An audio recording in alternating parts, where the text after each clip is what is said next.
మన గుంటూరుకి వేగా jewellers exciting offers తో April 16న శుభారంభం.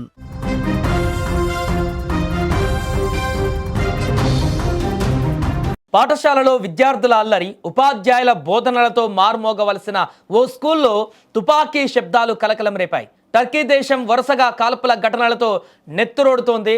పాఠశాలలో కాల్పుల సంస్కృతి చాలా అరుదుగా ఉండేటువంటి ఆ దేశంలో కేవలం 48 గంటల వ్యవధిలోనే 2 ఘోరమైనటువంటి దాడులు జరగడం ఇప్పుడు ప్రపంచాన్ని తీవ్ర దిగ్భ్రాంతికి గురిచేస్తుంది. బుధవారం జరిగిన తాజా ఘటనలో ఓ విద్యార్థి మారణాయుధాలతో పాఠశాల పైన విరుచుకుపడి 9 మంది ప్రాణాలను బలిగొన్నాడు.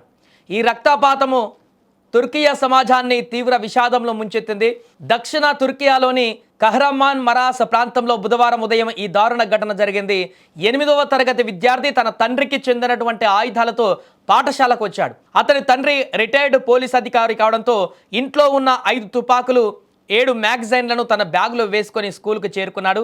ఎవరు ఊహించని విధంగా 2 క్లాస్ రూమ్లలోకి ప్రవేశించి తన తోటి విద్యార్థులపైన, ఉపాధ్యాయులపైన విచక్షణారహితంగా కాల్పులు జరిపాడు. ఈ దాడిలో 9 మంది అక్కడికక్కడే మరణించగా మరో 13 మంది తీవ్రంగా గాయపడ్డారు.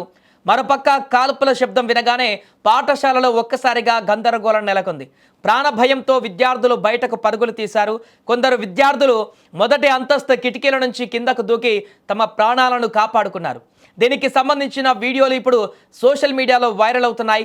కేవలం 1.5 నిమిషాల వ్యవధిలోనే సుమారు 15 రౌండ్ల కాల్పుల శబ్దం వినిపించింది. ఈ దాడి అనంతరం జరిగిన గందరగోళంలో సదరు విద్యార్థి కూడా మరణించాడు.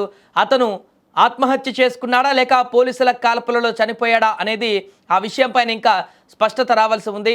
ఇక ఈ ఘటనపైన టర్కీ అధ్యక్షుడు రెసెప్ తయ్యూప్ ఎర్డోగాన్ తీవ్ర దిగ్భ్రాంతి వ్యక్తం చేశారు. ఆశల దీపాలు లాంటి పిల్లలను ఒక అంకిత భావం గల ఉపాధ్యాయుడిని కోల్పోవడం అత్యంత బాధాకరమని ఆయన ఆవేదన వ్యక్తం చేశాడు. ఈ ఘటనపైన సమగ్ర విచారణ జరపాలని కూడా న్యాయశాఖను ఆదేశించాడు. ఇప్పటికే నిందితుడి తల్లిదండ్రులను పోలీసులు అదుపులోకి తీసుకున్నారు. హోంమంత్రి ముస్తఫా సిఫ్సీ ఘటనా స్థలాన్ని చేరుకొని అక్కడ పరిస్థితిని సమీక్షించారు. గాయపడిన వారిలో 6గురి పరిస్థితి విషమంగా ఉందని, వారు ఐసీయూలో చికిత్స పొందుతున్నారని కూడా తెలుస్తుంది. ఏదేమైనా వారి పరిస్థితి కూడా విషమంగా ఉండడంతో మృతుల సంఖ్య పెరిగేటువంటి అవకాశం ఉన్నట్టుగా తెలుస్తుంది. విద్యార్థుల అల్లరితో కలకలలాడవలసినటువంటి ఆ స్కూల్ నెత్తురు మరకలతో విద్యార్థుల తల్లిదండ్రుల ఆర్తనాదాలతో విషాదాన్ని తలపిస్తుంది. ఎప్పటిలాగానే స్కూల్కు వెళ్ళిన తమ పిల్లలు తిరిగి వస్తారని ఎదురు చూస్తున్న తల్లిదండ్రులకు తీవ్ర ఆవేదన మిగిలింది. స్కూల్ వయసులో విద్యార్థికి ఇలాంటి క్రూరమైన ఆలోచనలు ఉండడం ఇప్పుడు బాధాకరంగా మారింది. 8th క్లాస్లో ఉన్నటువంటి ఆ విద్యార్థి ఇలా గన్ తీసుకొచ్చి అందరిపైన కాల్పులు జరపడానికి గల కారణాలేంటి?